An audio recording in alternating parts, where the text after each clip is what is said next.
नमस्कार दोस्तों, सामाजिक जानकारी यूट्यूब चैनल में आप सभी का स्वागत है। तो दोस्तों, आज हम बात करेंगे कि आप किस प्रकार कम से कम पैसे भरकर जेसीबी बिल्कुल नहीं खरीद सकते हो। तो आपको क्या है कि दोस्तों, पूरे पैसे न भर के आपको उसका जितने का आपका बिल होता है जेसीबी का, उसका मात्र 10% ही आपको देना पड़ेगा।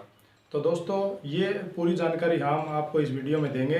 तो दोस्तों, यदि आपने हमारे इस यूट्यूब चैनल को सब्सक्राइब नहीं किया है तो प्लीज़ आप हमारे यूट्यूब चैनल को सब्सक्राइब कर लें और दोस्तों बेल आइकन को प्रेस करना मत भूलें, क्योंकि जैसे ही हम हमारी कोई नई वीडियो इस यूट्यूब चैनल पे अपलोड करेंगे तो आपको वो सबसे पहले बड़ी आसानी से मिल जाए। तो चलिए दोस्तों, शुरुआत करते हैं इस वीडियो की कि आप किस प्रकार 10% मिनिमम उसका जेसीबी बिल का पे करके आप किस प्रकार जेसीबी ले सकते हो।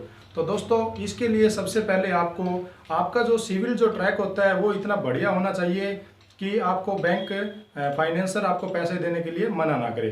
क्योंकि दोस्तों, आपको पता है जो लोग फ्रॉड होते हैं, पैसे लेके भाग जाते हैं बीच में, उनको बैंक दोस्तों 20 रुपये भी नहीं देता और आप तो यहाँ से 25 लाख रुपए का लोन ले रहे हो। तो इसके लिए दोस्तों आपका सिविल रिकॉर्ड एकदम ओके रिकॉर्ड में होना चाहिए। सिविल रिकॉर्ड का मतलब होता है दोस्तों कि जैसे मानो आपने कोई भी 50,000 रुपये का कोई भी बाइक या व्हीकल खरीदा हो और आपने उसको लोन पे ले लिया हो और उसके आपने मैक्सिमम से मैक्सिमम क्या किए हो, चेक बाउंसेस कर दियो। जैसे कि लोग ले लेते हैं बट 5 से 7 क्या चेक बाउंसिंग हो जाते हैं। तो दोस्तों, वहाँ पे आपका जो सिविल जो रिकॉर्ड है वो आपका फिर डाउन हो जाता है या फिर जितना आपका सफिशिएंट होना चाहिए वो नहीं होता, तो आपको लोन लेने में परेशानी आ सकती है। तो दोस्तों, सबसे पहली कंडीशन यही है कि आपका जो सिविल जो रिकॉर्ड है वो एकदम अच्छा होना चाहिए। दूसरा दोस्तों, आपको क्या है कि आईटीआर भरना होता है। जैसे कि दोस्तों, आईटीआर जो भरी जाती है वो कम रुपए की भी होती है, ज़्यादा भी होती है। जैसे कि एक 5 लाख रुपए तक की एक लिमिट होती है, जैसे कि 4.5-5 लाख रुपए। वहाँ तक यदि हम पे करते हैं तो हमको कोई एक्स्ट्रा वहाँ से क्या कोई चार्ज नहीं देना होता, जैसे कि उसमें हमारे पास चार्ज लगते हैं।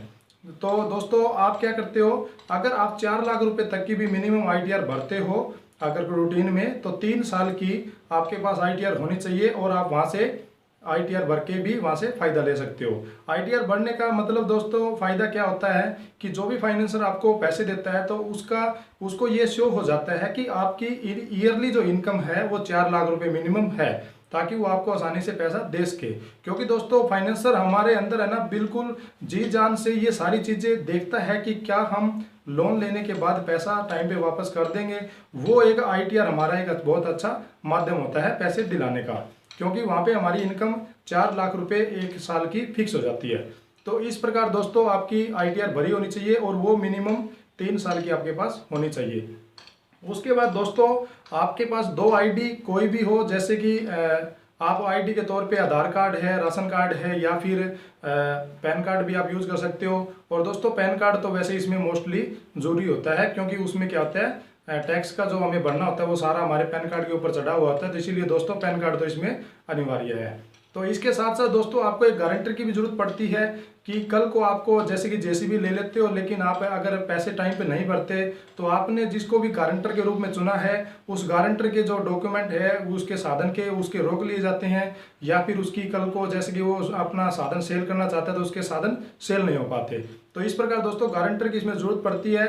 गारंटर के तौर पे आपको मिनिमम से मिनिमम जैसे कि या तो उसके पास जेसीबी होनी चाहिए, अगर उसके पास जेसीबी नहीं है तो उसके पास जो बड़ी जो गाड़ियां होती है जैसे कि बड़े ट्रंक होते हैं, हाईवे होते हैं या फिर पॉपलैंड कोई जेसीबी होती है, तो आपको उतनी ही ऐसा ही उसके पास साधन होना चाहिए। कम से कम उसका बिल 25 से 30 लाख रुपए का होना चाहिए। तो गारंटर के तौर पे गारंटी उसी ही आदमी की चलेगी। तो उस आदमी की आपको डॉक्यूमेंट की हम अगर बात करें तो जैसे कि उसके पास जो व्हीकल है उस व्हीकल की आरसी, उसका इंश्योरेंस, उसका आधार कार्ड और उसका सिविल रिकॉर्ड कि उसका सिविल रिकॉर्ड कैसा है। तो दोस्तों, आपका और आपके गारंटर का दोनों का सिविल रिकॉर्ड बहुत अच्छा होना चाहिए। यदि आप उसके गारंटर का सिविल रिकॉर्ड अच्छा नहीं है तो इसका मतलब ये होता है कि आपका गारंटर ही अच्छा नहीं है, तो वो आपकी क्या गारंटी देगा। तो इस प्रकार दोस्तों, यदि आपके पास ये सारी चीज़ें हैं तो आप किसी भी फाइनेंसर से या बैंक से कांटेक्ट करके आपको मिनिमम जैसे कि बिल जेसीबी का जो आजकल जो रेट चल रहा है वो 22 लाख रुपए मिनिमम होता है। तो दोस्तों 22 लाख का 10% हो जाता है 2,20,000 रुपये। तो दोस्तों आप 2,20,000 रुपये भर के जेसीबी अपने घर पे ले आ सकते हो। तो दोस्तों जो कागज़ के जो पैसे होते हैं जैसे कि डॉक्यूमेंट पूरे कराने होते हैं, उसमें आरसी हो गया, इंश्योरेंस हो गया या फिर टैक्स हो गया, वो दोस्तों आपको अलग से पे करने होते हैं। तो दोस्तों हमारे द्वारा दी गई आपको जेसीबी नहीं लेने की जानकारी आपको कैसी लगी, आप दोस्तों हमें लाइक शेयर और कमेंट के माध्यम से जरूर बताएं। और दोस्तों जितना हो सके इस वीडियो को ज़्यादा से ज़्यादा शेयर करना, ताकि दोस्तों हमारे जो भाई हैं या फिर जो जेसीबी का बिजनेस करने के इच्छुक है वो इसके द्वारा बिजनेस कर सके। धन्यवाद दोस्तों।